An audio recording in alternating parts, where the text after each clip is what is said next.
Ang isang ina ay gagawin ang lahat para mapaganda ang buhay ng anak niya. Wala itong hinahangad na ibang masama para sa anak niya. Ang mga plano niya sa buhay, lahat ay para sa ikagaganda ng kinabukasan ng anak niya. Pero paano nga ba kung ang tanging nakikita ng isang ina na paraan para maging maganda ang kinabukasan niya ay sa maling paraan? Itutuloy pa rin ba niya kahit alam niya na hindi na ito maganda? Sa lahat ng ina, hanggang saan ang kaya mong gawin para mapaganda ang buhay ng sarili mong anak?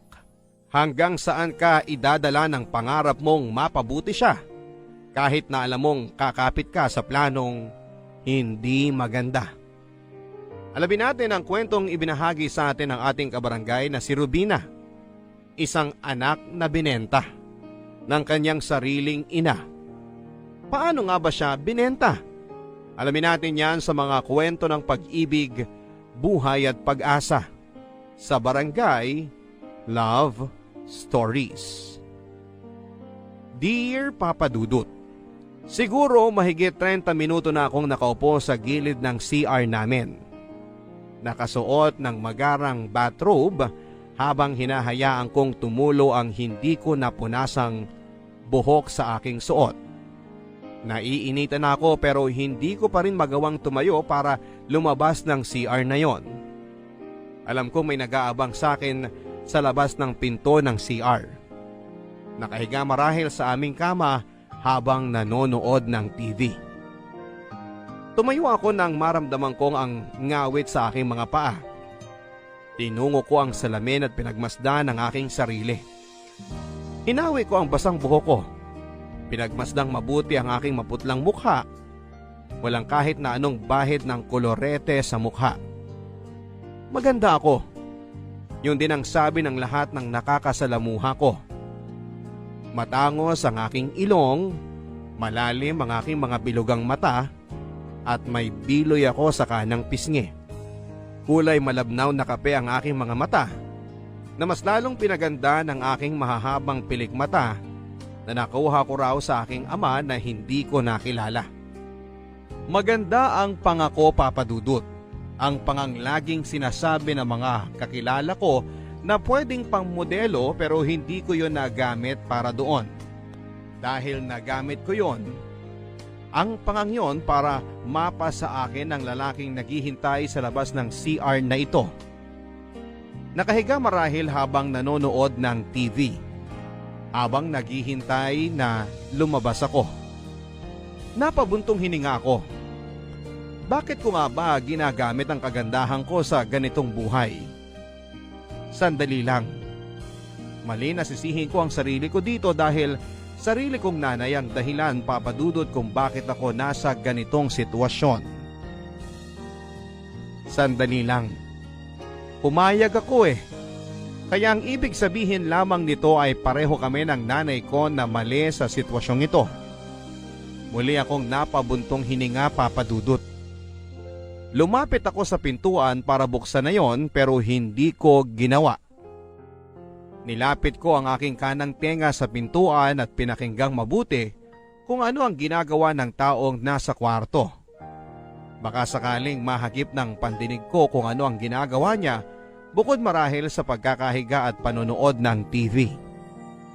Nang wala akong halos marinig ay ipinihit ko na ang doorknob para mailuwa na ako ng CR papunta sa kwarto at doon ay nakita ko ang lalaking nasa kama habang nakaharap sa telebisyon na nakamute.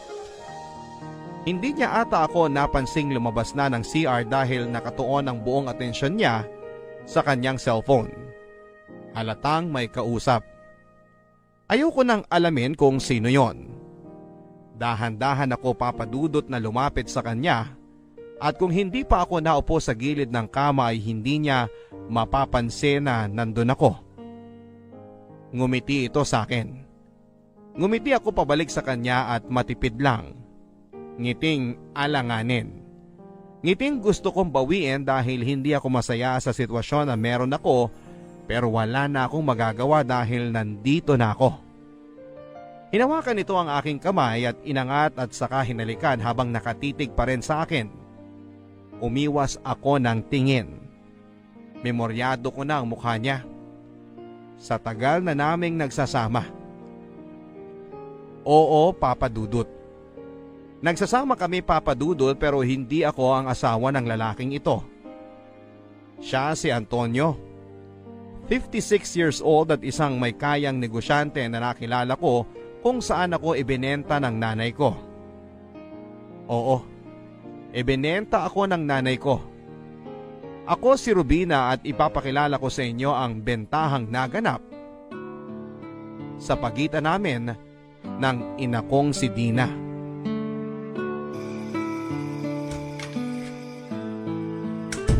Mama! O anak, gising ka pa pala. Hinihintay kita, Mama, kasi may papapirma po ako. Ano yan? Binigay po ng teacher ko, bigay daw po ng principal. Ano to? Sabi ng teacher ko, maniningil daw yung school para sa hindi ko pa nababayaran. Ano ba yun, Mama? Hayaan mo na to anak. Ganito na lang. Bukas, ibabalik mo to sa teacher mo at sasabihin mo na nawala ako. Magsisinungaling po ako, Mama? Di ba bad yun? Ay, hindi anak. Pero yun po yung turo sa school, bad ang magsinungaling. Hindi anak, maniwala ka sa akin. Kailangan mo lang kasi itong gawin, okay? Naintindihan mo? Bakit ko po kailangan gawin, Mama? Kasi anak, marami pang gagawin si Mama, kaya hindi ako makakapunta ngayon sa school mo.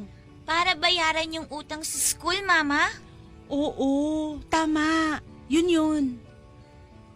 Wala na po ba tayong pera, Mama? Hindi naman sa wala. Pero madami kasing binayaran si Mama ng utang natin sa ibang tao. Ganun po ba, Mama? Kawawa naman po tayo. Ay, hindi anak. Huwag kang maaawa sa nangyayari sa atin kasi nakakaraos naman tayo kahit papano.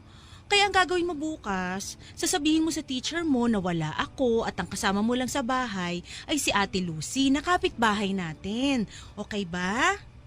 Sige po, Mama. At sabihin mo na rin na pasensya na kung wala pang may aabot si Mama. Sana maintindihan nila. Sige po, Mama. Magpapalit lang ako ng damit at maghuhugas ng kamay. Tapos tara na sa kwarto para matulog, ha? Mama? Ano yon anak? Hindi po ba tayo kakain? Kakain? Hindi pa kasi ako kumakain, Mama. Si Ate Lucy kanina bago siya umalis, sinabi sa akin na wala na raw natirang pagkain mula kagabi. Napanis na raw po kaya hindi na pwedeng kainin kasi sasakit daw po ang tiyan ko. Diyos ko, ano ba naman to? Sabi po ni Ate Lucy, hintayin daw po kita baka may dala kayong pagkain, Mama eh. Pero meron po ba dyan sa bag nyo? Kahit ano na lang po, Mama.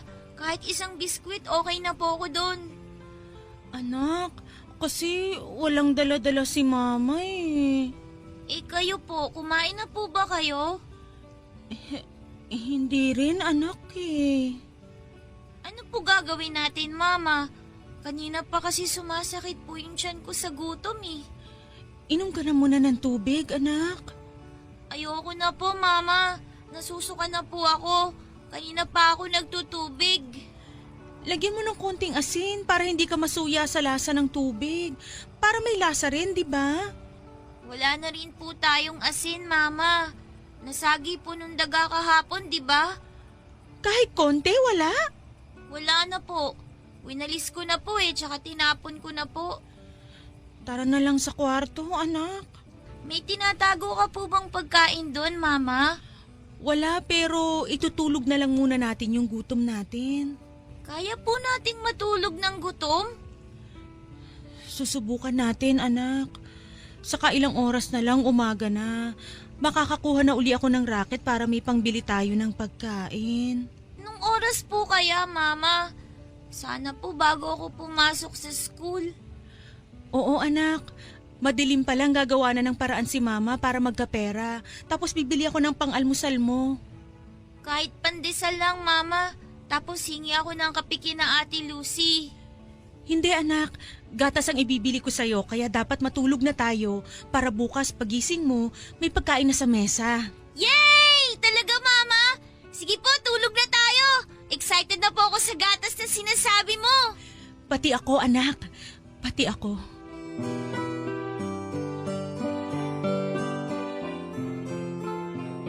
Bata pa lamang ako ay alam kong mahirap na kami ng nanay ko.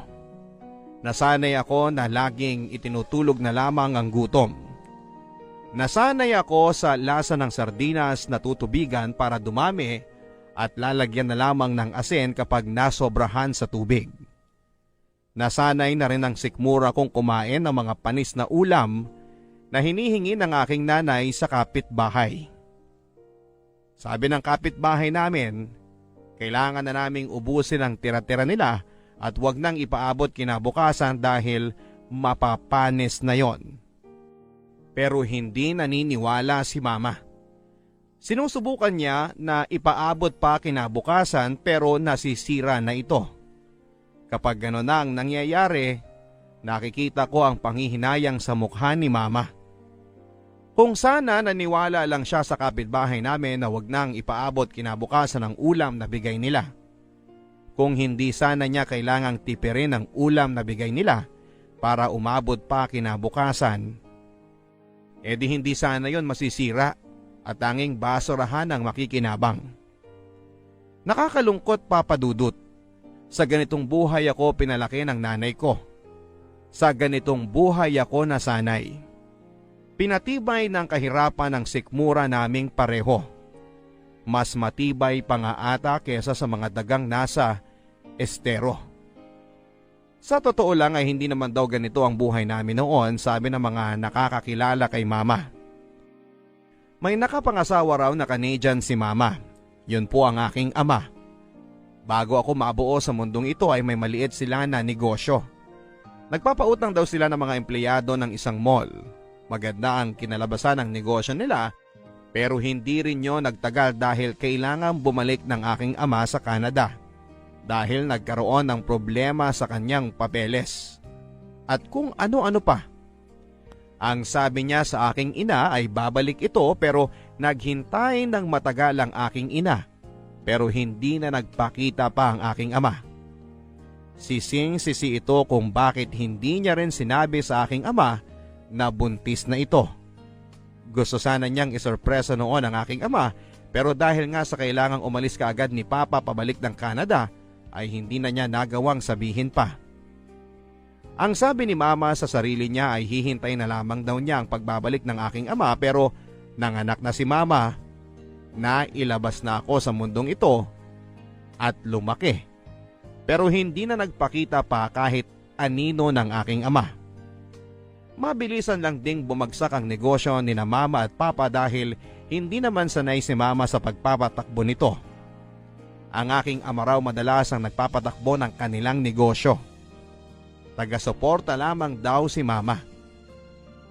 Kaya ayon, noong nag-isang taon ako ay tuluyan nang nawala ang negosyo ni Mama at para mabuhay ako ay sa kung ano-anong trabaho ang pinasok niya. Nagtrabaho ito bilang helper sa isang karinderya. Sumubok din ito na maging masahista pero ang napasukan pala niyang massage parlor ay yung illegal at ibang masahe ang ginagawa. Nagmanicure at pedicure din siya pero dahil hindi naman niya talaga alam na maglinis ng kuko, ay tinigil din niya lalo na noong nagka-impeksyon ng nilinisan niyang paa. Nagbenta na nga rin ito ng mga kawali at ibang mga gamit sa pagluluto. Nilalako niya ito sa kung saan-saan. Bitbit niya ang mga ito habang bitbit pa ako sa kalagitnaan ng tirik na araw. Maraming naaawa kay Mama noon kaya naman may mga nakukuha si Mama na pera mula sa kung kani-kanino na nakikita kami. Kaya naisip niya na mamalimos na lamang kasama ako. Sa una ay gumagana yon, pero nang tumagal, lalo na nang lumaki na ako ay kailangan na rin niyang tumigil dahil hindi na naniniwala ang taong mahirap siya. Lalo na kapag nakikita ako. Dahil nga may dugong Canadian ako ay lumaki akong mistisa at matangos ang ilong. Kaya walang naniniwala na anak ako ng mahirap, na anak ako ng pulubi. Sa paglaki ko ay marami pa akong natunghayang trabaho ng mama ko. Bilib na bilib ako noon sa kanya dahil kahit na ano ang pasukin niya, masiguro lang na makakain kami 2 beses sa isang araw. Masiguro lang na makakapag-aral pa ako. Masiguro lamang na mabuhay ako. Ganyan ako kamahal ng mama ko. Sa murang edad ay ramdam ko na ang pagmamahal niya at ramdam ko ang hirap niya na buhayin ako. Kaya pangako ko noon sa sarili ko paglaki ko, natutulong ako sa nanay ko. Gagawin ko rin ang lahat para masuklian ang ginawa niya para sa akin mula pagkabata hanggang sa pagtanda. Hinding-hindi ko siya pababayaan at sisiguraduhin ko na bibigyan ko siya ng mas magandang buhay. Yung buhay na hindi na niya kailangang maghirap. Gumising ng napakaaga para makipagsapalaran sa labas. Yung buhay na makakatulog siya anumang oras niya piliin at hindi siya gagambalain ng pag-iisip kung saan siya susunod na kukuha ng pera para may pangkain kami. Ayoko nang makita si mama na naghihirap. Pinagdarasal ko araw-araw na sana ay lumaki na ako kaagad para legal ko nang matulungan si mama sa paghahanap buhay. Hindi ko na kasi masikmurang makita siyang unti-unting nagiging manipis ang katawan dahil sa kahirapan at sa pagod.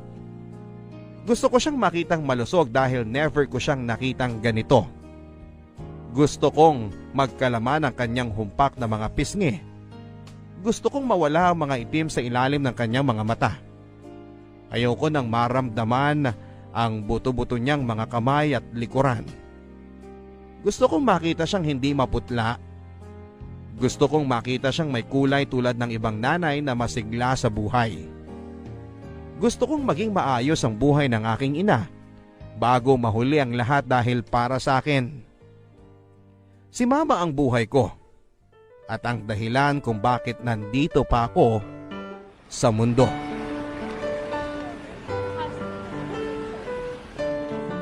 Uy, Dina! Lucy! Kamusta ka na? Eto, gumanda na. Halatang halata nga. Grabe ang puti mo na.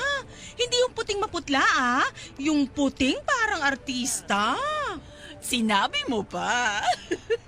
Ang gara ng damit mo. Parang yan yung nakikita ko sa mga magazine Yung mga suot ng mga artista sa ibang bansa. Ang ganda talaga, Lucy. Ay, at saka tignan mo tong nasa leeg ko, oh. Ang gandang kwintas. Gintong tunay ba yan? Abay, bakit naman ako magsusuot ng fake, di ba? Ang yaman mo na ata talaga, Lucy. Nakakaingit ka naman. Kaya pala matagal ka naming di nakita ni Robina. Kaya ka pala umalis bigla dito sa atin? Eh, alam ko namang wala akong mapapala dito, no? Tama ka dyan. Tingnan mo nga kami, dalaga na si Robina pero andito pa rin at parang araw-araw ay mas lalong humihirap. Eh ano bang ginawa mo, timamang ka ng husto? Baka naman pwede mo akong matulungan para makaahon na kami ni Robina sa hirap. Alam mo, Dina. Robina! Bakit pawis na pawis ka? Pambihira kang bata ka, oh! Tumakbo kasi ako galing kina May. Umextra po ako na maglinis ng bahay nila, Mama, para may pambayad tayo ng mga kinuha nating dilata at bigas sa tindahan. Ano ka ba namang bata ka? Sabi ko na sa'yo, huwag ka muna magtatrabaho. Ang sabi ko, mag-aral ka lang ng mabuti at hayaan mo na ako sa mga pagkakakitaan. Eh wala naman po akong pasok ngayon. Sayang naman kung palalampasin ko yon. Pera din yun, Mama. Ito nga pala, 500 oh. Ito po yung bayad sa akin. Binigyan pa ako ng mama ni May ng ulam. Adobong baboy po at 1 kilong bigas. Ikaw talagang bata ka. Pero salamat, anak. Uy, ito na ba talaga si Robina? Ay, pasensya na, Lucy. Oo, ito na si Robina. Ay, kay laki na Napakaganda! Anak, naaalala mo si Ate Lucy mo? Yung nag-aalaga sa'yo noon kapag wala ako? Kayo na po si Ate Lucy? Grabe po, hindi ko na kayo nakilala. Ang laki po ng iginanda ninyo at ang yaman nyo na rin pong tingnan. Ay, hindi lang ako mayamang tingnan. Mayaman ako talaga. Oo nga, Lucy. Ano ba yung sikreto mo dyan? Baka naman pwedeng matulungan mo kami. Di naman kami iba sa'yo eh. Well, ngayong nakita ko na si Rubina, alam kong may maitutulong ako sa'yo. Ano ba yun? Rubina, umuwi ka muna. Ihanda mo yung ulam nyo ng mama mo. Mag-uusap lang kami saglit. May pupuntahan lang. Sige po. Saan ba tayo pupunta? Akong bahala. Hindi ko nalaman kung saan nagpunta sina Mama at Ate Lucy noon. Hindi ko rin alam kung ano ang pinag-usapan nila. Basta ang alam ko lang ay pamadaling araw na nang nakabalik si Mama. Nagising pa ako noon at pinaghanda ko siya ng makakain pero ang sabi niya ay wala daw siyang gana. Sinubukan kong makipagkwentuhan sa kanya pero tumanggi ito. Hinawakan pa nga nito ang mukha ko at saka pinagmasdang mabuti. Paulit-ulit niyang sinasabi na ang ganda-ganda ko. Mabuti na nga lang daw at nakuha ko ang itsura ng aking ama at hindi sa kanya na walang kahit na anong ganda sa katawan. Naninibago ako sa mga sinasabi ni Mama. Hindi ko alam kung dahil kaya ito sa naging pag-uusap nila ni Ate Lucy. Nahiya naman akong tanungin kung ano nga ba ang pinag-usapan nila kasi alam kong ayaw na ayaw ni Mama na nakikisawsaw ako sa usapang matatanda. Kaya hinayaan ko na lang. Sa paglipas nga ng mga araw at buwan, napapansin ko ang panay ang pag-aalaga sa akin ni Mama. Inaalagaan naman niya ako dati pero triple ngayon na akala mo ay isa pa rin akong sanggol. Binilhan ako nito ng mga lotion, make-up at bagong damit.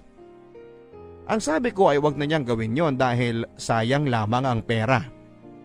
Ang sabi niya ay may extra naman daw siyang kinita kaya okay lang.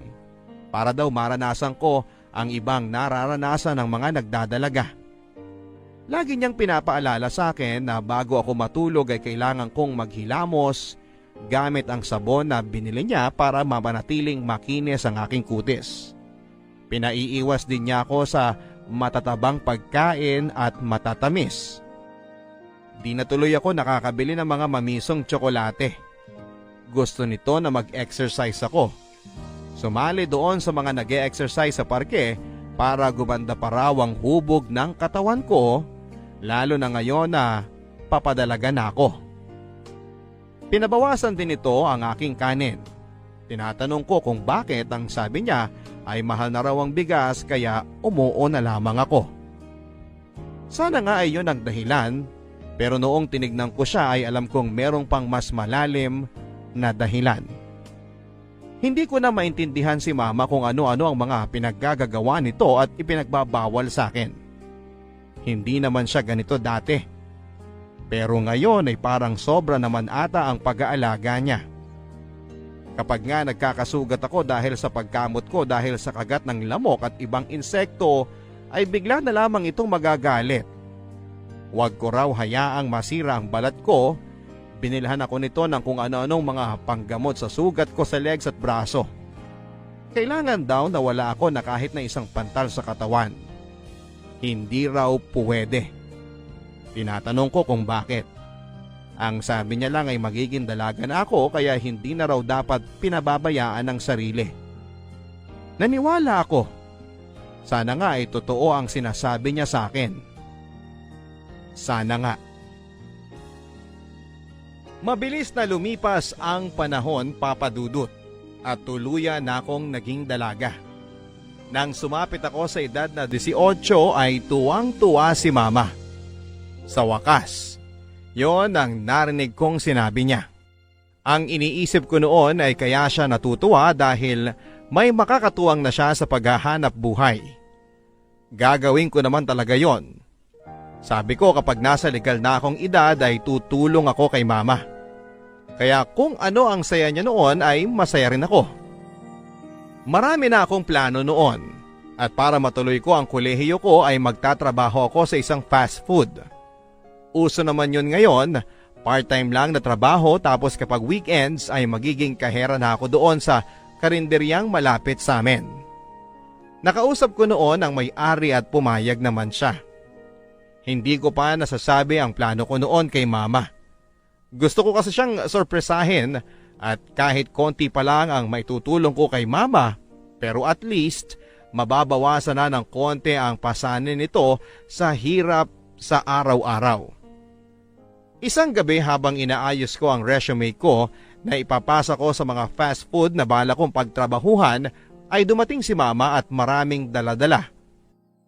Nilapag nito yon sa mesa at isa-isang nilabas at ipinakita niya sa akin.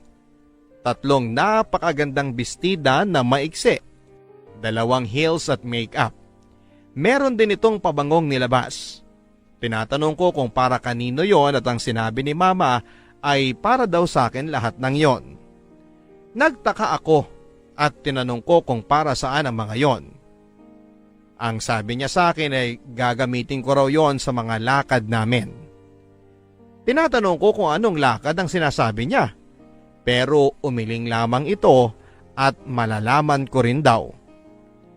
Tinatanong ko kung saan ito kumuha ng pera para mabili lahat ng mga yon. May kamahalan yon at alam kong hindi niya kakayaning bumili noon base sa kinikita ni mama sa pang-araw-araw. Pero ngumiti lamang ito at sinabi sa akin na bigay lahat yon ni Ate Lucy. Lumang damit daw ng kanyang anak na dalaga. Mas matanda lang yon ng 5 taon sa akin. Naalala ko pa kung sino siya. Tinatanong ko yung pabango at makeup at doon ay sumagot si mama na inutang daw niya yon sa kakilala niya na nagbebenta noon. 2 gibs naman daw kaya kayang-kaya niyang bayaran. Napailing na lamang ako at saka tinuloy ang pag-aayos ng resume at nang mapansin niyo ni mama ay pinatigil niya ako. Hindi ko raw kailangang gawin yon. Nalilito ako sa mga sinasabi at inaakto niya pero hindi na ako nagtanong pa. Pinatayo niya ako at pinapunta ng CR para maghilamos at maglinis na ng katawan. After noon ay sinabi niya sa akin na matulog na ako dahil marami pa kaming gagawin kinabukasan. Akma kong tatanggi dahil bukas ko balak maghanap ng trabaho pero hindi ko na nagawa pang magsalita dahil tinulak na ako ng marahan ni mama papunta sa CR para makapaghilamos na at masimulan ko na ang pagpapahinga. Sa kagustuhan nga ni mama ay sumama ako sa kanya isang Sabado ng gabi. Pinasuot nito sa akin ang damit na bigay ni Ate Lucy. Hapit na hapit yon sa aking katawan. Hindi ako sanay na ganon kaya naiirita ako pero nakita ko kay mama na tuwang-tuwa siya. Hinayaan ko na lang. Pinasuot naman sa akin ito ang kulay itim na heels. Sobrang tangkad at halos mabuwal na ako sa unang pagkakasuot ko pa lamang. Hindi talaga ako sanay sa ganito. Sinabi ko naman yon kay mama. Sanay ako sa t-shirt at maong at sandals pero sadyang mapilit si mama kaya wala din akong nagawa. Halos isang araw ako nitong pinaglakad-lakad sa buong bahay gamit ang heels para masanay daw ako. Nakailang tapilok ako noon pero hindi ako pinatitigil ni mama hanggat hindi ako nasasanay sa suot kong heels at nang makita nitong maayos na akong maglakad ay pinaupo ako nito sa harapan ng tukador na may salamin at tinulungan na mag-makeup. Nakailang bura kami sa mukha ko. Namumula na ang balat ko sa mukha sa kakakuskus ng panyong basa kapag nagkakamali kami sa pagpahid sa binili niyang makeup. Tumagal siguro kami ng 2 oras bago kami natapos. Pinagmasdan niya ang mukha ko. Kitang-kita ko ang pinaghalong saya at lungkot sa kanyang mga mata. Hindi ko mawari kung alin doon ang mas nangingibabaw. Hindi ko na rin inalam pa. Nang makita niyang maayos ako ay hinila na ako nito palabas para pumunta sa sinasabi niyang lugar kung saan daw sila nagpunta ni Ate Lucy. Dinala ko ni mama sa isang mamahaling hotel. Hindi ko alam kung paano siya nakapasok doon. Kung paano kami pinapasok. Basta may binulong lang si mama doon sa isang lalaki at hinayaan na kaming tumambay doon sa isang bar.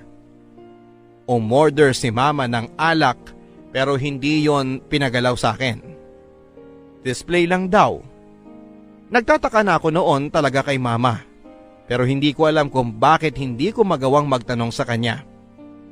Matapos ang ilang minuto ay iniwan ako nito sa bar.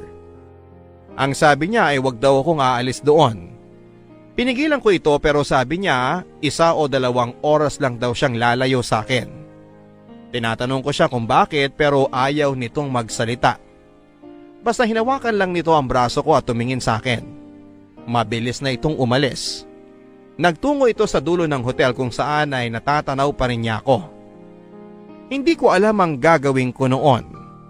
Hindi ko alam kung paano palilipasin ang 2 oras na sinasabi ni mama na hindi alam kung ano ang susunod na mangyayari. Hanggang sa natapos nga ang 2 oras na yon at nakita kong lumapit sa akin si mama. Habang nasa biyahe kami ay tahimik si mama at halata ang lungkot at galit. Hindi ko alam kung bakit. Mahirap nang tanungin sa ganong sitwasyon. Sana bukas ay sabihin na nito sa akin ang kadahilanan kung bakit kami tumambay sa hotel na yon habang suot ang maiksing damit at mataas na heels. Habang punong-puno ng kolorete ang mukha ko. Paulit-ulit kaming bumabalik sa hotel na yon, Papa Dudut. Paulit-ulit kaming nag-aayos bago pumunta doon. Paulit-ulit kaming tumatambay at umuorder ng alak na sa huli ay hindi ko na naman iniinom at paulit-ulit din kaming umuuwi nang walang nangyayari. Ewan ko ba sa nanay ko kung bakit hindi pa ito napapagod. Nakikita ko naman na halos mawala na siya ng pag-asa pero sige pa rin siya ng sige. Paulit-ulit ako nagtatanong sa kanya kung bakit ba kailangan naming tumambay doon sa hotel na yon. Pero paulit-ulit na iiling lang ang sagot nito sa akin na sa huli ay kinapaguran ko na ring tanungin siya. Bahala na si mama kung ano man ang plano niya, kung bakit kami laging nandun. Susunod na lamang ako, gusto ko siyang mapasaya. At kung ito lamang ang paraan, sige, susunod na lamang ako sa kanya. Isang araw, habang naghahanda akong muli para sa pagpunta sa hotel ay napansin kong nahihirapan ang aking ina sa paglalakad. Kinausap ko ito. Kagabi pa itong hinang-hina. Umiling ito at sinabing ayos lang siya pero tinatraydor daw siya ng ubo niya kaya naman sabi ko ay magpahinga na lamang ito. At sa susunod na araw na lang kami tatambay sa hotel pero mariin itong tumanggi. Malakas daw siya. Kayang-kaya daw niya na magpunta doon. Medyo nasamid lang siya sa laway niya pero ayokong maniwala kaya sabi ko ay magbibihis na ulit ako ng pambahay para masimulan ko na siyang alagaan. Pero nagalit ito sa akin. Napatahimik ako nang sigawan niya ako. Ito ang unang beses, Papa Dudut, na nagawa niya yon sa akin. Sa huli ay napansin ni mama na parang sumama ang loob ko sa ginawa niya, kaya naman humingi ito ng sorry. At sinabing wag ko na raw intindihin dahil kaya naman daw niya. Ako naman ang umiling. Ang sabi ko sa kanya ay kailangan na niya magpahinga pero sadyang makulit si mama, kaya naman sa huli ay nagkasundo na lamang kami. Ako na lang mag-isa ang pupunta at siya ay sa bahay lang para magpahinga. Matagal bago ko siya napapayag. Noong nakumbinsi ko na nga ito, ay agad ko na siyang dinala sa kwarto namin para asikasuhin muna bago umalis. Bumili ako ng goto at gamot. Nilagay ko rin ang jug ng tubig sa kwarto para madali na lang niya itong maabot. Siniguro ko na maayos siya bago ako umalis ng bahay at nang magpaalam ako sa kanya ay sinabi nito na sana ay may magbigay ng number sa akin. Number? Anong number yon? Hindi na ako nagtanong pa sa kanya at tumango na lamang ako at umalis na. Pahapon na nang makarating ako sa hotel. Maraming tao noon. May gathering daw kasi ng mga negosyante sa isang district. Napatango na lamang ako. Naupo ako sa bar at umorder ng alak. Nilapag ko lang yon sa harapan ko at panayang tingin ko sa malaking orasan sa aking kaliwa. Gusto ko nang hilahin ng oras para makauwi na ako. Masyado akong nag-aalala kay mama. Kailangan ko na siyang maalagaan. Mas gusto ko nang gawin yon kesa tumambay dito at hindi alam ang dahilan kung bakit ako nandito. Nang lumipas na ang 2 oras tulad ng dati ay akmang aalis na ako. Pero bigla ay kinalabit ako ng isang lalaki.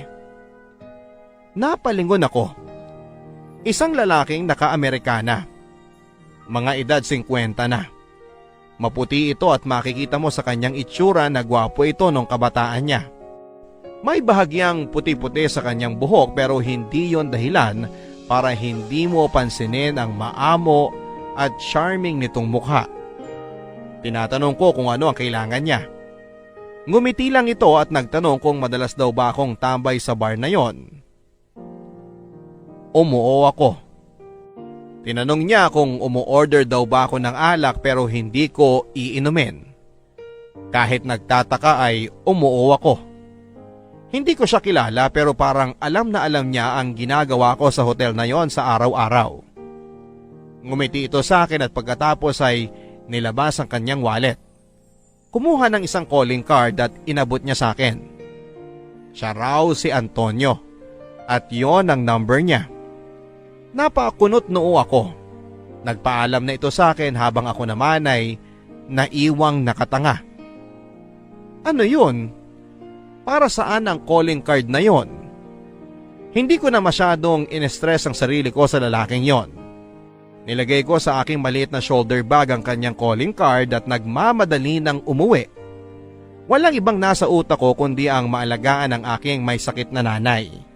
1 oras mahigit ang naging biyahe ko bago ako makauwi ng bahay. Sakit na sakit ang paa ko noon sa heels na suot ko. Pero baliwala lahat ng yon dahil nakita ko na ang aking ina. Nagbihis lang ako ng saglit at pagkatapos noon ay inasikaso ko na ang nanay ko. Pagkakita pa lamang nito sa akin ay agad na itong nangumusta sa mga nangyari sa hotel. Doon ay bigla kong naalala ang calling card na inabot sa akin ni Antonio. Ang taas ng lagnat niyo, ma. Mamaya ulit pupunasan ko kayo ng bimpo, ha? Magluluto na rin ako mamaya ng lugaw para may makain po kayo. Mapait ang panlasa ko, anak. Huwag mo na muna akong pakainin. Kaya pa naman ng sikmura ako. Huwag matigas ang ulo, ma. Baka mas lalong lumala ang lagnat nyo niyan. Kahit ilang subo lang para hindi naman kayo manghina lalo at saka makainom na rin po kayo ng gamot. Oo na, bahala na. Bakit kasi ngayon pa ako nagkasakit? Bugbog din kasi ang katawan nyo sa trabaho eh. Di sana nasamahan man lang kita kanina sa hotel. Kahit naman sumama kayo, wala rin naman hong ibang naganap. Wala na naman? Ang nangyari lang po kanina, bago ako umalis, biglang may nag-abot ng calling card niya. May edad na ba yung lalaki? May kaya? May edad po, oo. May kaya. Hindi ko po alam eh. Pero sa damit naman niya, mukha naman po. Asan ang calling card niya? Ha? Asan ang calling card niya? Asan? Ma, relax lang kayo. Mamaya mabinat kayo niyan eh. Mabibinat ako lalo kapag hindi mo pa inabot sa akin yan. Oh, ito po. Ito na yon! Naku, salamat naman! Ito na yon, anak! Ano pong ito na yun, ma? Ito na nga yung bunga ng matagal nating pagpunta-punta sa hotel na yun! Hindi ko po kayo maintindihan, ma. Ang calling card na to, ang kailangan natin para yumaman tayo! Yumaman? Sa hotel na yun yumaman ng Ate Lucy mo. Doon niya dinala ang dalaga niya at doon sila nakakilala ng mayamang matanda na ibabahay ang dalaga ni Ate Lucy mo. Kaya tayo doon pumupunta? Dahil yun ang sinabi sa inyo ni Ate Lucy? Yun nga, anak. Bakit hindi ninyo sinabi sa akin? Bakit kung kailan may nag-abot na ng calling card na yan, tsaka nyo lang sasabihin sa akin ang lahat ng to? Kasi alam ko, anak, na di ka papayag. Hindi talaga! May dangal pa ako, Ma! Huwag niyo naman ako igaya sa iba! Hindi tayo mabubuhay sa dangal, anak. Mabubuhay tayo kapag nagpaka-practical tayo. At ito na yun. Kailangan lang natin ng isang matandang lalaki na maeengganyo sa ganda mo at... At ibabahay niya ako at maaambunan na tayo ng pera niya, ganun ba? Tama, anak. Tama. Kaya ngayon pa lang, tawagan mo na to. Ayoko! Tawagan mo na, anak. Pera din to. Ganun na ba talaga tayo kakapos para kailanganin nating gumamit ng ibang tao? Ma, ayoko! Anak, pagod na ako. Pagod na ako sa paghihirap. Gusto kong maranasan na 3 beses tayong kumain sa isang araw. Makabili ng mga gusto natin, yung hindi lang dahil kailangan natin. Mangyayari pa rin naman yun, Ma. Kunting tiis lang. Kailangan ko lang makapagtapos ng pag-aaral. Tapos isasabay ko yun sa pagtatrabaho sa fast food. Mabilis lang ang panahon. Kapag nakapagtapos na ako, maghahanap ako ng mas magandang trabaho para makakain na tayo ng 3 beses o higit pa sa isang araw at makakabili na rin ng mga gusto natin. Ma, magtiwala ka. May iaahon kita sa hirap, wag lang sa paraang gusto ninyo. Pero ito ang pinakamadaling paraan. Hindi mo na kailangan magtapos ng pag-aaral kahit hindi ka na mag-aral. Gusto ko pang mag-aral, Ma. Gusto ko makapagtapos. May pangarap po ako. Pero paano naman ang pangarap ko para sa atin? Gusto kong maging maginhawa ang buhay natin. Mahina na ako at tumatanda na. Ipagkakait mo ba sa akin to? Ang tagal-tagal kong naghirap mula nung iniwan tayo ng ama mo, alam mo yan. Tapos ito lang ang hiling ko sa'yo. Ngayon lang ako humiling sa'yo pero hindi mo pa ako kayang pagbigyan. Ma, Hayaan mo na, Rubina. Huwag ka nang mag-alala. Isipin mo na lang yung dangal mo. Huwag mo nang isipin ang kinabukasan mo. Huwag mo na akong isipin. Kahit na magdildil lang ako ng asin, okay lang sa akin. Ma naman, please, makinig ka. Lumabas ka muna ng kwarto. Hayaan mo muna ako makapagpahinga para gumaling na ako kasi kung hindi ako gagaling bukas, wala tayong kakainin. Kung hindi ako babangon sa kamang to, lalo tayong maghihirap. Hala sige, lumabas ka na! Gusto ko magpahinga! Alam kong sumama ang loob sa akin ni Mama. Hindi ako nito iniimik papadudot at hindi kinakain ang mga nilalatag kong pagkain sa kanya. Kaya naman para matigil na ang tampuhan sa amin ay kinuha ko na ang calling card at tinawagan ko yon. Pero hindi ako ang kumausap dahil hindi ko alam kung paano sisimulan. Inabot ko yon kay Mama para siya na ang makipag-usap kay Mr. Antonio. Nang malaman nga niyang tinawagan ko ay tuwang-tuwa at hinalikan pa ako nito sa pisngi bago kinuha ang cellphone sa akin. Lumabas ako ng kwarto para hindi marinig ang usapan nila. Ayokong marinig ang usapan nila. Nang matapos ang pag-uusap nila ay lumabas si Mama sa kwarto at saka ako pinuntahan at niyakap.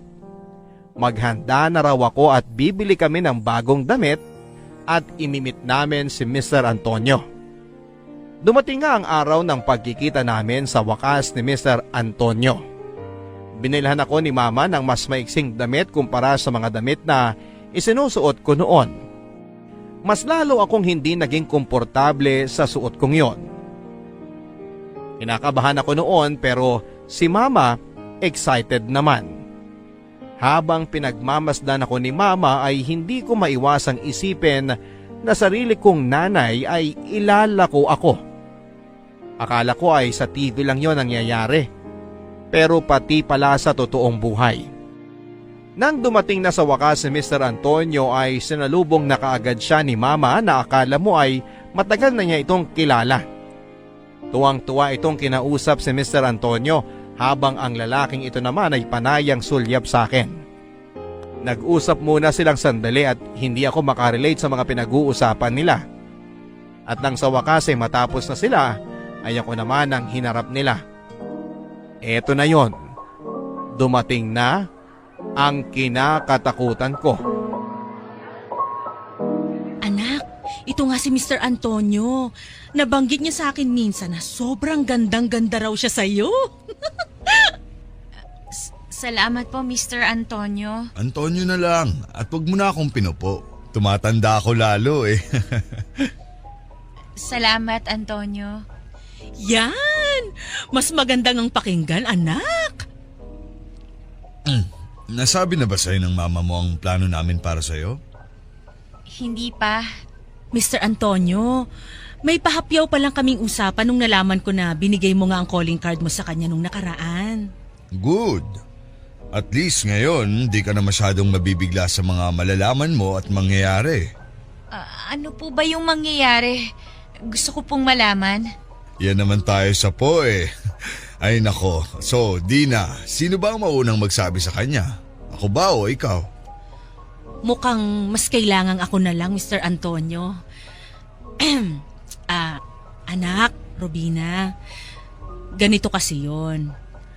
Itutuloy ko lang at mas ipapaliwanag pa sa'yo yung gagawin natin, ha? Yes, Ma. May nakahanda ng kwarto para sa inyo ngayong gabi, anak. Kaming dalawa lang? Yes, anak. Kayong dalawa lang. Ma, bakit? Kasi yun yung napag-usapan, anak. Ready ka na ba? Hindi. Anak, nandito na tayo. Huwag mo naman akong ipahiya, please. Dito natin malalaman kung makakatikim na tayo ng ginawa. Mr. Antonio, ready na siya. Papakapehin ko muna siya. Mukhang kinakabahan eh. Kung di pa naman siya handa, pwede namang sa ibang araw na lang. Ay, hindi. Ngayon na natin simulan. Sayang naman yung binayad sa kwarto. Di ba, anak?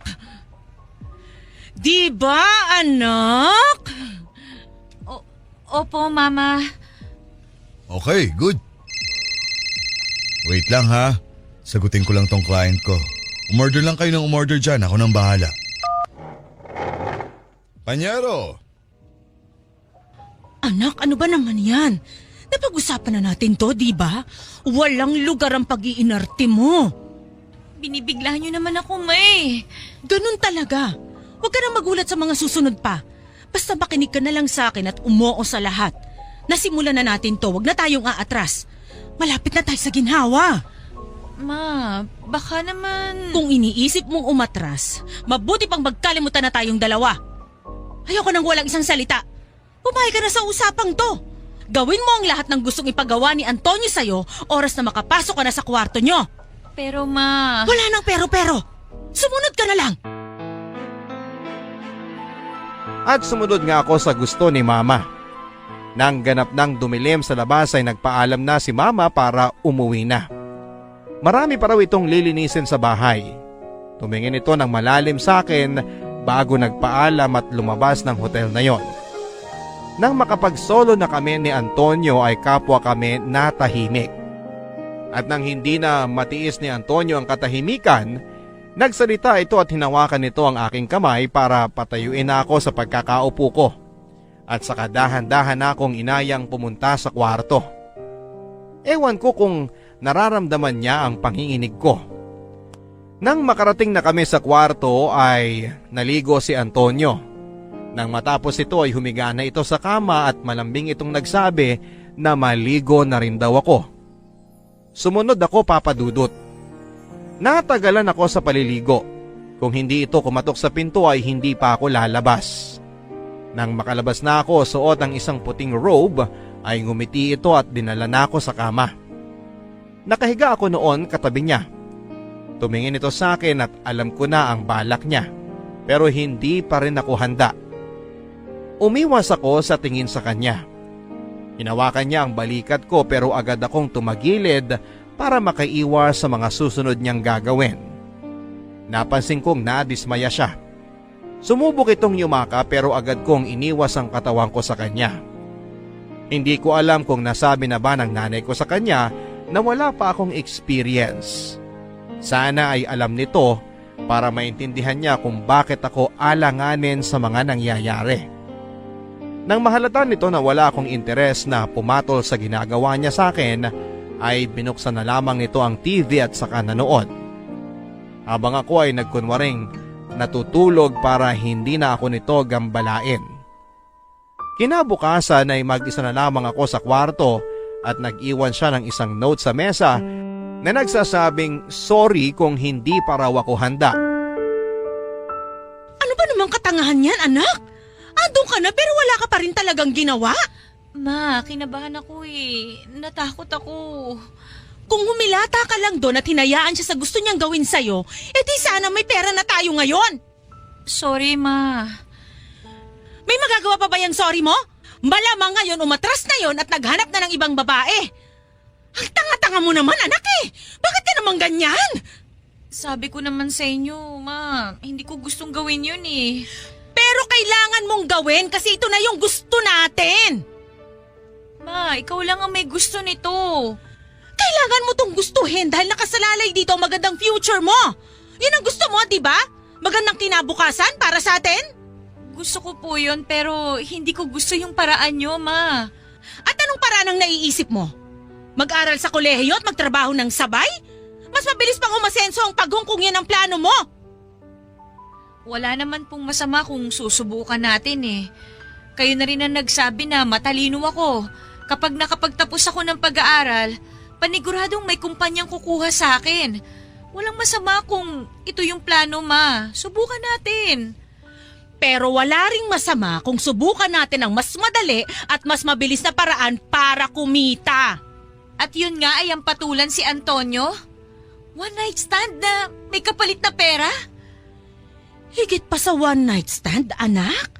Marami pang gagawin para makuha natin ang tiwala niya at magkapera tayo. Basta makinig ka lang. Ano bang mga plano nyo, Ma? Hindi ko muna sasabihin sa'yo lahat para hindi nabubugbog ang utak mo sa takot. Sa ngayon tatawagan uli natin si Mr. Antonio para ma-schedule uli kayo sa hotel na yon at gawin mo ang lahat para di na maulit ang nangyari sa inyo nung nakaraan. Siguraduhin mo na mapapasaya mo siya at pagkatapos nun, saka tayo mag-uusap uli para sa susunod na gagawin. Muli kaming nagkasama ni Antonio sa hotel na yon, Papa Dudut, sa iisang kwarto. At hindi tulad doong nakaraan, ngayon ay may nangyari na sa amin. Ginawa lahat ni Antonio, lahat ng magpapasaya sa kanya ng gabing yon at hindi ako pumalag. Hindi ako lumaban.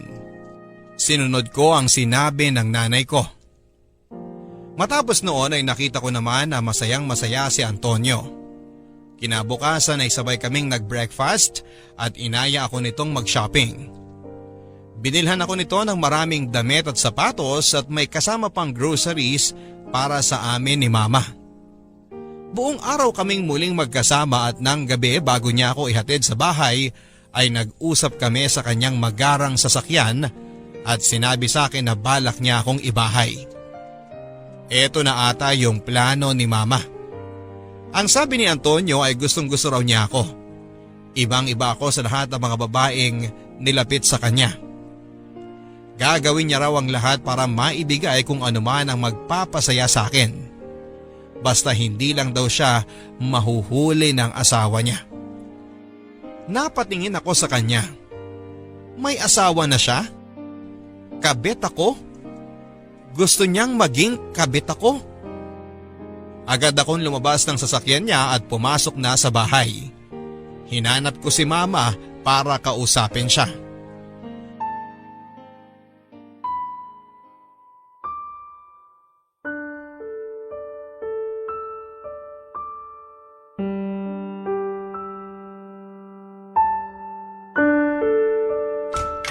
Ma! Ma! Andito ako sa CR! Ma? Alam niyo ba na may asawa si Antonio? Oo. At hindi niyo man lang naisip na sabihin sa akin to? Nakalimutan ko siguro. Nakalimutan? O sinadya niyo para hindi ako umatras sa plano niyo? O siya, aaminin ko na. Sasabihin ko naman dapat sa'yo pero plano ko pagkatapos ng may nangyari sa inyo na. Baka kasi dahil doon umatras ka pa. Talagang aatras ako kung sinabi niyo kagad nung una pa lang. Inuubos niyo ang dangal na meron ako. Tapos na nangyari na. Na-text na ako ni Mr. Antonio at masaya siya sa'yo. Ito na yun, anak. Huwag mo na masyadong isipin ang asawa niya. Ikaw na ang bagong nagpapasaya sa kanya. Nakakadiri ka, Ma! Bakit mo ko ginaganito? Dahil para sa future mo to. Puro na lang kayo future ko! Oo! Dahil para sa akin, yun ang pinakamahalaga. Mas mahalaga kaysa sa magpapasaya sa akin? Magiging masaya ka kapag maayos ang future mo. Kailangan mo lang pagdaanan to. Maniwala ka, anak. Wala akong ginawa na hindi para sa'yo. Lahat to para sa'yo. Makinig ka sa akin, anak. Lahat to para sa'yo. Muli akong sumunod sa mga sinabi ni Mama. Nagkausap na ulit sila ni Antonio at wala pang isang linggo ay nilipat kami sa isang kondominium, malayo sa mismong tirahan ni Antonio. Wala kaming ibang bitbit kundi ang sarili namin. Ang sabi ni Antonio, lahat ng kailangan namin ay nando na. Magsabi lang daw kami kung may kulang pa para maipadala niya. Tuwang-tuwa si Mama nang makita ang malaking condominium unit na ibinigay sa amin ni Antonio. Agad itong humiga sa kama at nang makontento na ay saka nagbukas ito ng ref. Mas lalo itong naging masaya nang makitang umaapaw sa lusog ang ref namin. Yun pa lang ang unang beses na nakita ko ang sagad na saya ng aking nanay. At kahit papaano ay naging masaya din ako. Hindi ba yun naman talaga ang pangarap ko? Ang makita siyang masaya habang iniaahon siya sa hirap. Tuwing weekends ay kasama ko si Antonio hanggang Lunes ng umaga. Kapag andon si Antonio ay nagche-check-in naman si Mama sa isang hotel na malapit lang sa kondominium para makapag-solo kami ni Antonio. Nakasanayan na namin ang ganong klase ng setup. Nakasanayan ko na ito. Nakasanayan ko nang maging kabit. Mabait naman si Antonio, kaya naman hindi ako nahirapang pakisamahan siya sa totoo lang. Lagi itong nakikinig sa mga sinasabi ko at lahat ng gusto ko. Kahit hindi ko sabihin ay ibinibigay niya. Ang sabi niya ay gusto lang daw niyang maging masaya dahil gustong gusto niya ako. Kapag ganito na ang ginagawa at sinasabi niya ay medyo gumagaan na ang loob ko hanggang isang araw. Hindi ko na namalayan na nahuhulog na ako sa kanya. Pero alam kong dapat na hindi ako mahulog ng todo. Dahil nga sa kabit ako and at the end of the day ay uuwi pa rin ito sa asawa niya at maiiwan ulit ako na mag-isa. Kaya nga sinusulit ko na ang araw na kasama ko siya para maiparamdam na na-appreciate ko lahat ng ginagawa niya para sa amin ni Mama. Pinagluluto, minamasahe, pinapakinggan at inaalagaan ko siya. Hindi dahil ito ang gusto ni Mama, kundi ito ang gusto ko Umalis na dahil ba si Antonio? unti-unti nga ay nahuhulog na Kaalis ang lang loob po. ko sa kanya sa Pinagluto mo ba siya bago paglipas umalis? ng panahon. Oo naman, Ma. Lagi naman eh. Kumain ka na ba, Ma? May natira pa po ako sa niluto ko. Papainit ko na lang sa microwave. Naku, hindi na. Kumain na ako sa labas kanina. Kumusta naman kayo? Okay lang. Ganun pa rin. Kabit pa rin at kailangan niyang umuwi sa asawa niya. Eh bakit parang nasasaktan ka dyan? Kasi nasasaktan naman talaga ako, Ma. Sino bang hindi, di ba? Kabit ako. Hanggang dun lang ako. Eh di magpabuntis ka. Ano? Alam mo, naisip ko lang wala ito sa plano. Uunahan na kita. Maganda siguro kung magpapabuntis ka sa kanya para alam mo na, mas malaki yung ibibigay niya sa'yo na sustento. At hindi lang yan. Forever na siyang nakatali sa'yo kahit kabit ka lang kasi nagkabunga na kayo eh. Yun lang naman ang naisip ko. Seryoso ka ba, Ma?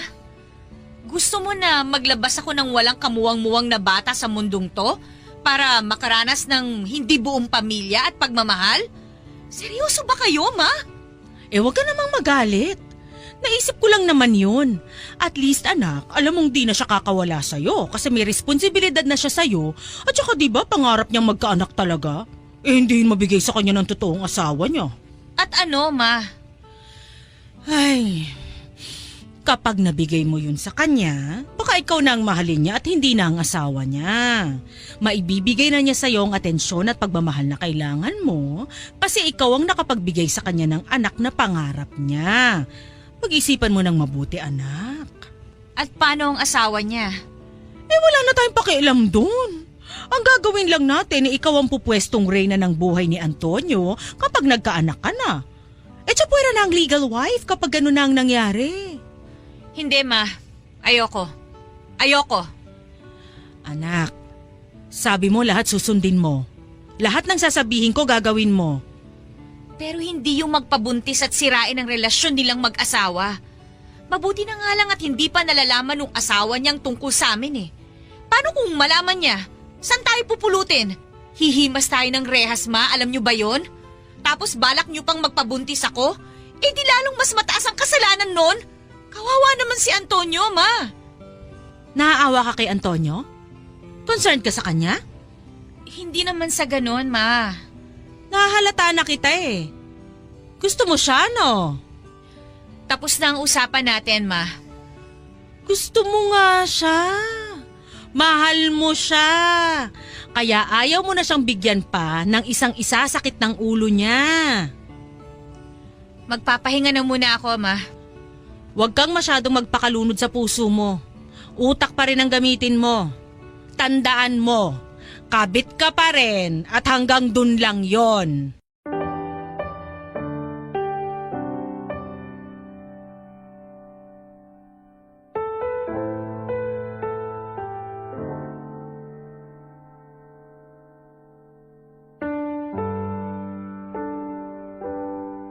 Pasensya ka na kung ngayon lang ako nakarating dito ha. Birthday kasi ng biyanan ko eh, di ako basta-bastang pwedeng umalis. Okay lang yon. Sanay naman ako na pinupuntahan mo lang kapag nakakatakas ka sa kwadra ng asawa mo. Oh, bakit ka naman ganyan kung makapagsalita? May dalaw ka ba? Hindi ako nakikipagbiruan ah. Alam mo, feeling ko gutom ka lang. Gusto mo magpa-deliver na lang tayo dito ng food? Bakit ayaw mong lumabas tayo? Alam mo naman ang sitwasyon, di ba? Di tayo pwedeng makita ng iba. Kailangan natin mag-ingat. Kasi kabit ako, ganon. Kabit kita pero gusto kita. Mahal kita, alam mo yan, di ba? Pero kabit pa rin ako. Pero mahal kita. Pero mahal mo pa rin ang asawa mo. Hindi naman siguro mawawala yun kasi asawa ko na yun eh. Ano pang ginagawa ko dito sa buhay mo? Kung hindi rin naman palang mawawala ang pagmamahal mo sa asawa mo. Pag-uusapan ba natin to ulit? Bakit hindi na ba pwede? Di ba napag-usapan na natin to? Kala ko klaro na tayo sa sitwasyon natin. Habang tumatagal, nagiging malabo na ulit ang lahat. Kaya gusto ko ulit linawin. Baka sakaling tanggapin na ng sistema ko ang lahat ng sinasabi mo. Please, Robina. Sobrang stress na yung inabot ko ilang araw na. Sa negosyo hanggang sa amin ng asawa ko. Pati ba naman dito sa'yo? Makakaranas pa ako ng stress. Kaya nga ako pumupunta sa'yo para mawala ang inis at pagod ko. Tapos ganyan ka pa? Kasalanan ko ba kung maramdaman ko to? Babae ako. Malamang nasasaktan ako sa sitwasyon ko, lalo na't ano? Lalo na't mahal na kita.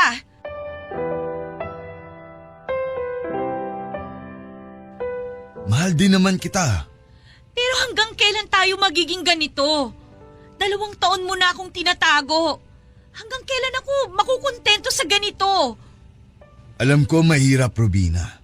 Pero sana maintindihan mo na di ganun kadali ang hinihiling mo. Hiwalayan mo ang asawa mo. Ano? Ang sabi ko, hiwalayan mo ang asawa mo. Klaro na ba sa pandinig mo? Alam mong hindi ko pwedeng gawin yun, di ba? Kasi ano? Kasi alam mo naman na nakasalalay ang sustento ko sa inyo ng nanay mo sa negosyo ng asawa ko.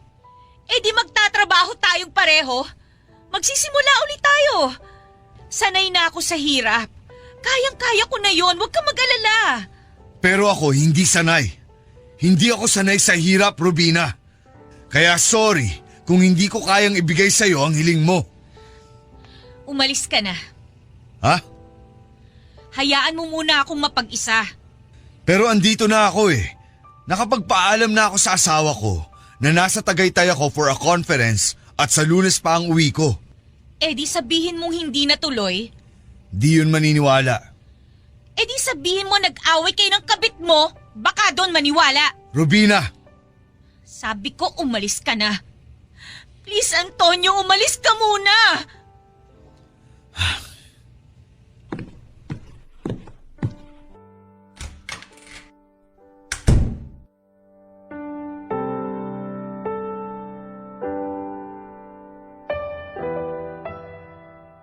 Pagkasara ng pintuan ay umiyak ako ng todo. Sobrang sama ng loob na pinaghalong hiya at inis ang naramdaman ko ng mga oras na yon. Kung dati ay tanggap ko na ang pagiging kabit pero ngayon ay parang hindi na. Lalo na nang napatunayan ko talaga na may nararamdaman ako para kay Antonio. Lalo na noong napatunayan ko sa sarili ko na hanggang doon lang ako. Puntahan niya lang ako kapag kailangan niya ng takasan ng magulo at nakasanayan na niyang mundo. Puntahan niya lang ako para may bagong makasiping at mawala ang kanyang stress. Puntahan niya lamang ako kapag kailangan at gusto niya. Yun lang ako. Kabit lang kasi ako at paano ko ito ipapaintindi ngayon sa puso ko. Nakahiga lang ako noon sa kama at hindi naman masama ang pakiramdam ko pero nangihina na kasi ako sa kakaiyak at sa kakaisip sa naging pag-uusap namin ni Antonio. Nagulat na nga lang ako nang pagsapit ng hating gabi ay bumukas ng malakas ang pintuan. Lumabas ako para tignan yon at nakita ko si Mama na galit na nilapitan ako at sinalubong ng malakas na sampal. Boba! Tanga! Ano bang pumapasok sa utak mo? Nasisira ka na ba talaga ng tuktok? Ma, ano bang... Tinawagan ako ni Antonio at sinabi niyang pinag-usapan yung dalawa.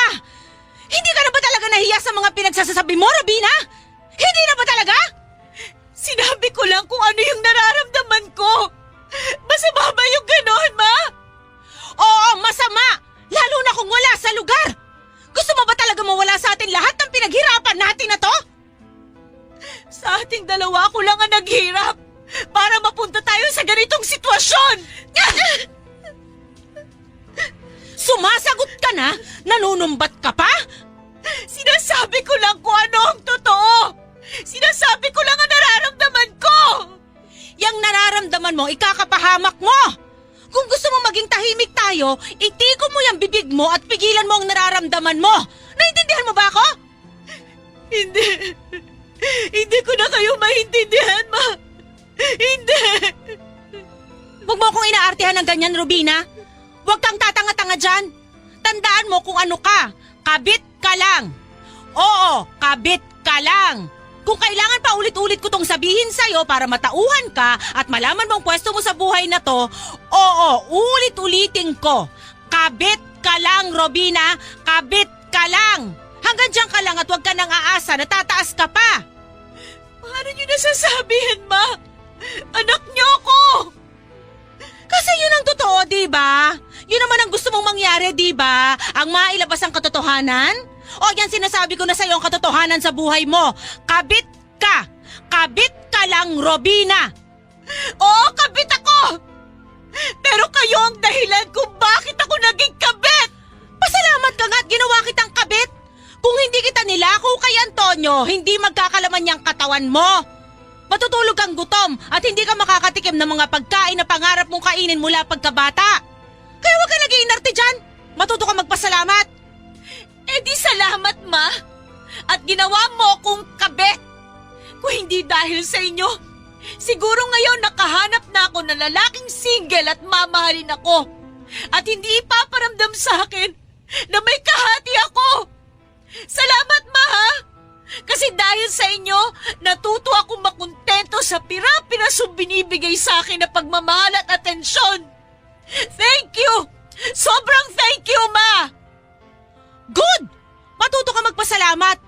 At ito pa ha, uulitin ko. Isaksak mo sa utak mo na kabit ka, okay? Kabit ka! Kabit! Kabit! Wala kang karapatang humiling pa ng sobra kasi ano ka? Kabit! Hindi ako makapaniwala sa mga narinig kong salita na lumabas sa bibig ng aking ina. Ganito na ba siya kagahaman sa pera at nagawa niya akong masaktan sa mga salita niya? Alam ko sa sarili ko na kabit ako pero yung paulit-ulit na banggitin sa'yo ng nanay mo, yung nanay mo mismo ang magsasabi sa'yo nito ay parang dinudurog ang loob ko. Hindi ko na magawa pang umiyak noon. Mas lalong bumigat ang loob ko. Nagkulong ako sa kwarto nang umalis si mama. Umaga na ako nakatulog noon at bago magtanghali ay nakatanggap ako ng tawag mula kay Antonio. Ayoko sanang sagutin dahil masama pa rin ang loob ko pero sa pagkakataong yon, siya lang ang alam kong magpapagaan ng loob ko. Nakakatawang isipin na kung sino pa ang taong dahilan kung bakit durog na durog ang puso ko ay siya ring dahilan para gustuhin mong mabuo ka. Sinagot ko ang tawag niya. Sinubukan kong pakalmahin ang sarili ko para hindi na ito maramdamang kagagaling ko lang sa mahabang oras ng pag-iyak. Nagsorry ito at sinabing mali siya sa mga sinabi niya. Gusto niyang magkita kami noon. Naka-check-in lang daw siya sa malapit na hotel sa condominium. Gusto niya raw akong makita dahil hindi siya sanay na hindi ako nakakasama sa mga ganong araw. Naging marupok ako, Papa Dudut. Wala pang 20 minuto ay nakabukas na ang pintuan at andon siya para yakapin ako.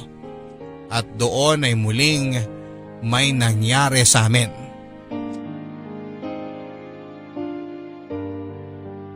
Para ipakilala sa akin na talagang mahal ako ni Antonio ay dinagdagan pa nito ang mga ibinibigay niyang allowance sa akin. Kasama na dyan syempre ang supplies namin sa condominium. At iba pang luho na hindi ko naman hiniling sa kanya pero ibinibigay pa rin niya sa akin. Dinagdagan din niya ang araw na magkasama kami. Imbis na 2 araw lang ay naging 3 araw na. Paminsan-minsan ay lumalabas na rin kami pero sa malayong lugar para hindi kami makilala ng mga tao. Kontento na ako sa ganoon at sa tingin ko, at least ay naipaparamdam pa rin sa akin ni Antonio na kahit kabit ako ay mahal pa rin ako nito. Natuwa naman si mama sa mga nangyayari at panay ang sabi nito na ituloy ko lang daw ang ganito. Iwasan ang away sa pagitan namin ni Antonio at itago na lamang ang nararamdaman ko para hindi na gumulo ang plano. Konting-konti na lang daw at mawawala na ang nararamdaman nito para sa asawa niya. Konting-konti na lang daw at mapupunta na sa akin ang lahat ng pagmamahal ni Antonio. Para akong robot na sunod ng sunod kay mama. Kahit sa totoo lang ay masama pa rin ang loob ko sa mga pinagsasabi nito sa akin noong mga nakaraan. Hinihintay ko na magsorry ito at bawiin lahat ng mga masasakit na sinabi niya sa akin pero wala ito sa sistema niya. Na para bang hindi nakaprogram sa kanyang katawan ang salitang sorry. Talagang pinaramdam pa rin niya sa akin na ako ang mali sa mga nangyari sa nakaraan. Na siya ang tama at dapat lang ako makinig sa kanya. Sa unang beses sa buhay ko ay namuhi ako bigla sa nanay ko. Sa paglipas ng mga araw, naging masaya at kontento na lamang ako sa mga nangyayari. Siguro nga ay natanggap ko na lamang na hanggang dito na lamang ako talaga. Mabubuhay ako bilang isang kabit at siguro ay oras na para tanggapin na habang kasama ko si Antonio. Habang mahal ko siya, ay mananatiling kalahati lang ang maibibigay nito sa akin dahil ang kalahati ay laging nasa asawa niya na kailangang araw-araw kong taguan. Ingatan at iwasan dahil kung hindi ay mawawala ang natitirang kalahati ng puso ni Antonio at ayaw kong mangyari yon. Dahil kahit kalahati lang yon, kailangan ko yon. Dahil doon lang ako nakakapit. Dahil doon lang ako pwedeng umasa. Sa kalahating pagmamahal ni Antonio para sa akin. Sandali lang.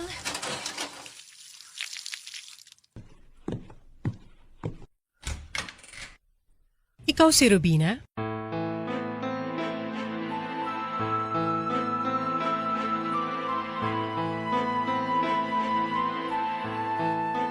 po, may kailangan po ba kayo?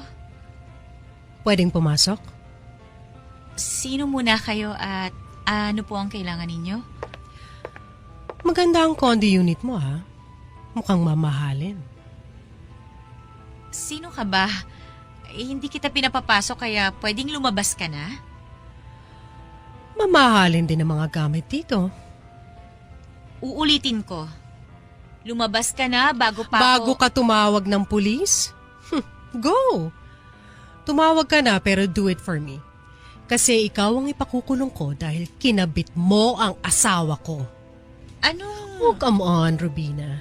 Sa tingin mo talaga na itatago nyo ng maayos ang relasyon nyo ng asawa kong si Antonio?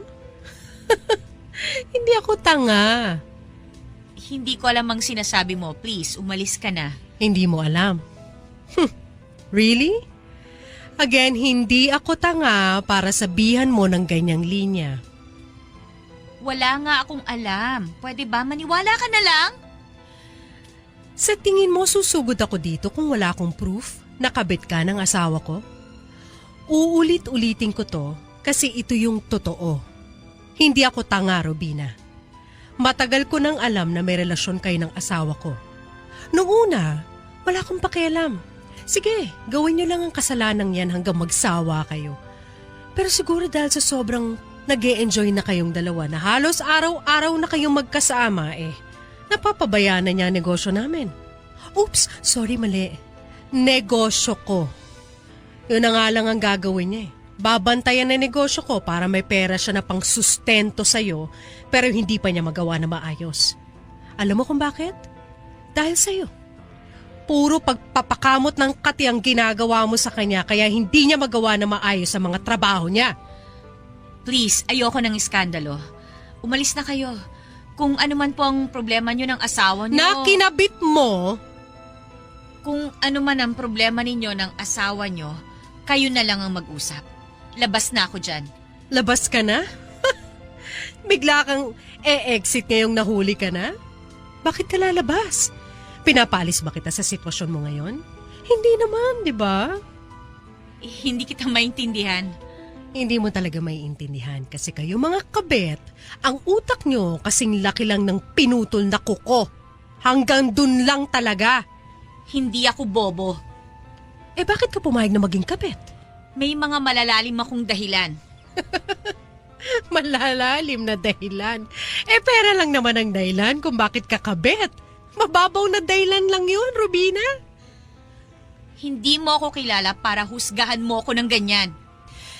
Hindi ka uhusgahan kung sa una pa lang hindi ka na nang himasok sa bakuran ng may bakuran. Kaya ngayon hindi mo pwedeng sabihin sa akin na labas ka na sa problema namin ni Antonio. Kasi nasa bakuran ka na namin. Kaya ang dapat mong gawin, lumaban ka. Paano kung lalaban Ang sabi mo nasa bakuran mo ko. Lahat ng advantage nasa iyo, di ba? Ay naku, wag kang susuko. Paano ka nakakasigurong ako na agad ang panalo? Ay wait, oo nga. Sa laban na to, ako talaga yung palaging panalo kasi ako yung totoong asawa at ikaw yung... Please, umalis ka na. At ikaw yung... Please. Ikaw yung... Ako yung kabet. Ako yung kabet. Masaya ka na ba? O yan, panalo ka na. Nanalo ka kahit nandito ka sa bakuran ko. Masaya ka na? Ang pagkakaalam ko, bakuran ko pa rin tong kinatatayuan ko. Remember, pera kong ginamit ng asawa ko para makatira kayo dito. Nginig ng nginig ang katawan ko nang makapag-usap kami ng legal wife ni Antonio. Agad kong tinawagan si Antonio para ipaalam ang mga nangyari. Pati siya ay nagpapanik na rin at hindi alam ang mga pinagsasasabi. Halatang takot at panay ang sabi nito na wag kong aminin kahit na anong pitpit ang gawin nito. Pero huli na, napaamin na niya ako. Kinumbinsi ko si Antonio na umalis na lamang kami at tumakas na lamang at iwanan ang mundong nakasanayan namin. Mag-ibang lugar na lang kami.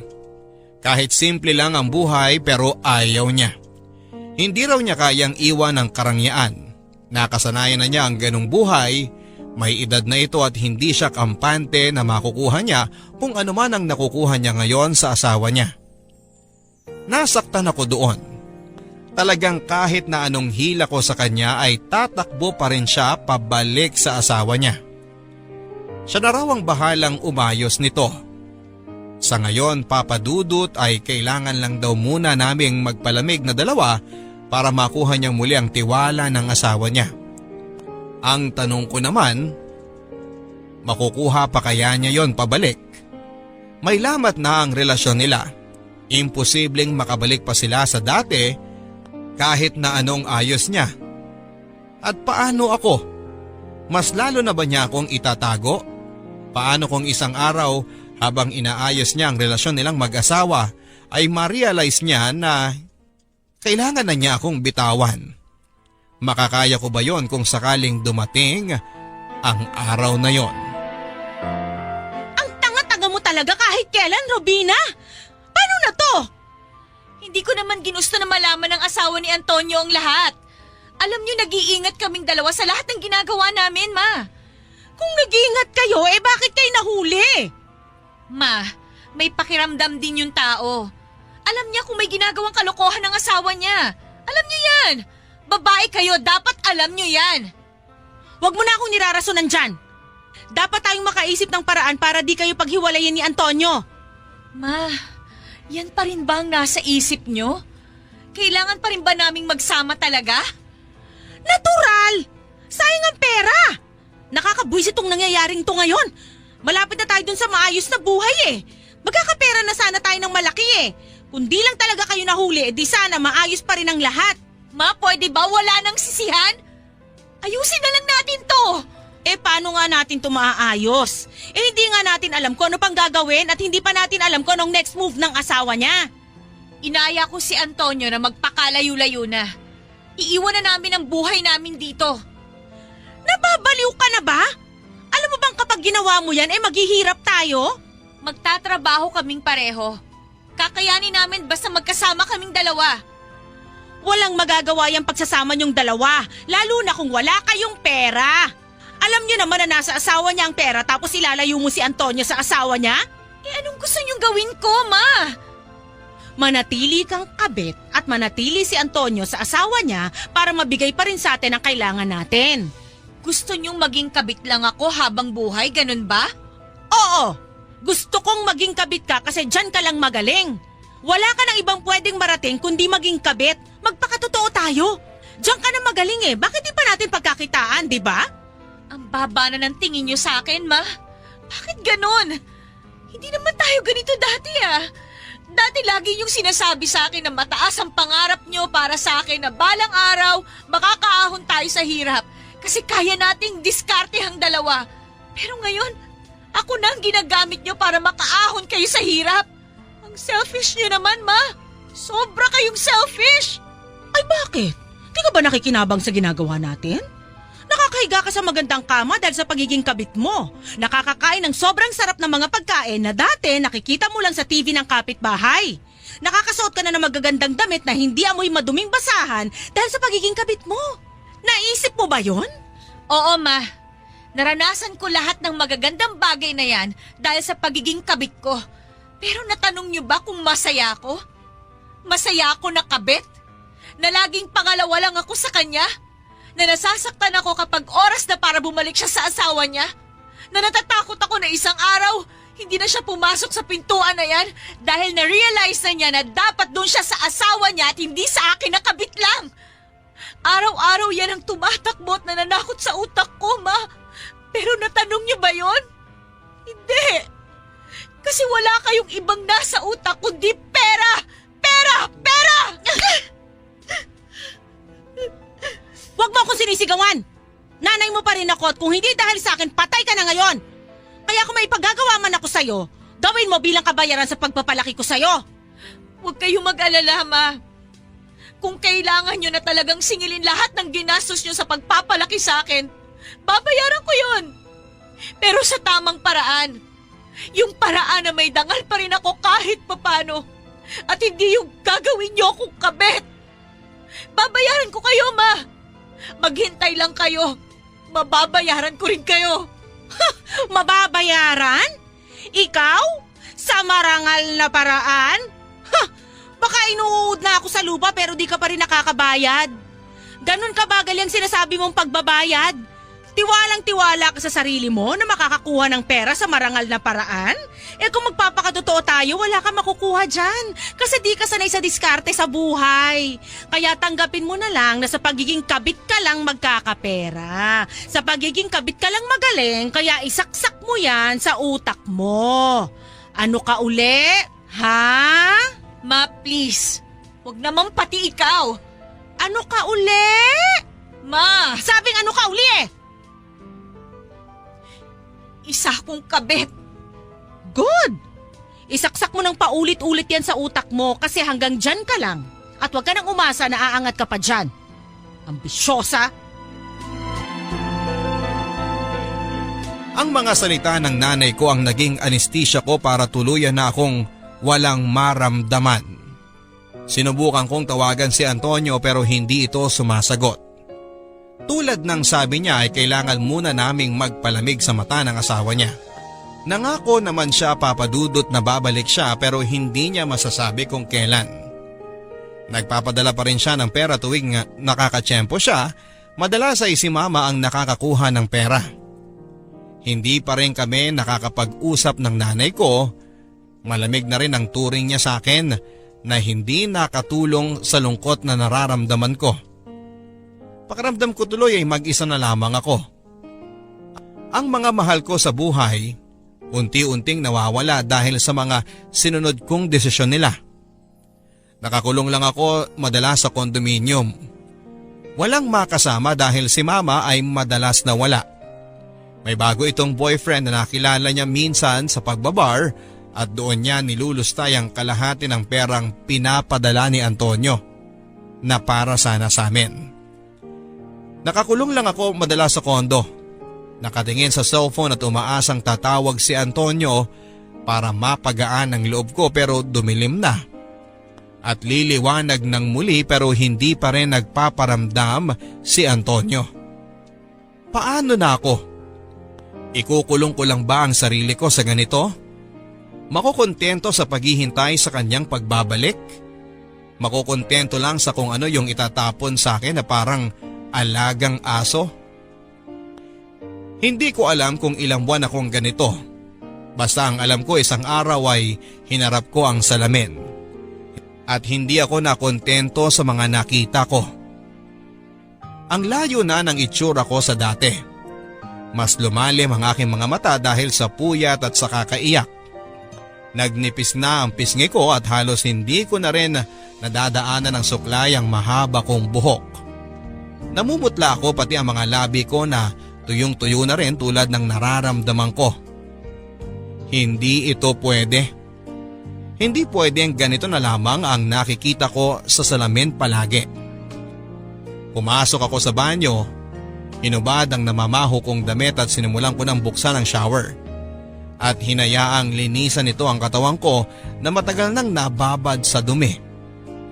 Nang makontento ako ay lumabas na ako at saka dumiretso sa kwarto.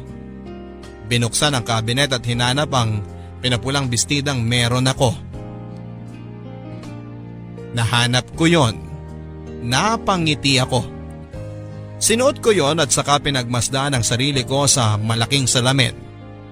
Napakaganda ko pa rin. Sinuklay ko ang aking buhok at pinahira ng kolorete ang aking mukha. Makapal na makapal ang lipstick ang magdadala sa akin ngayon. Nang makontento na ako sa pinintahan kong mukha ay tinungo ko na ang lalagyan ng sapatos. Pinili ko papadudot ang pinakamataas na heels na meron ako. Kulay itim yon at bagay sa pulang bestida ko. Muli kong tinungo ang salamin sa aking kwarto. Napakaganda ko sa refleksyon ko. Bago ko umalis ay siniguro kong madadampian ang damit at balat ko ng mamahaling pabango na ibinili sa akin ni Antonio nang nagtungo ito sa ibang bansa. Napapikit ako habang ini-spray ko ito sa sarili ko. Nang makontento na ako ay kinuha ko na ang susi ng kondo at ang maliit na shoulder bag ko. Lumabas ako at nag-abang ng taxi at nang makakuha na ako ng taxi ay nagpahatid na ako kung saan ay nagsimula ang lahat. Sa hotel kung saan kami unang nagkakilala ni Antonio. Sa hotel kung saan ay napatunayan ko kung saan lang ako magaling. Ang maging kabit. Tinungo ko ang bar at umorder ako ng alak pero hindi ko yon gagalawin.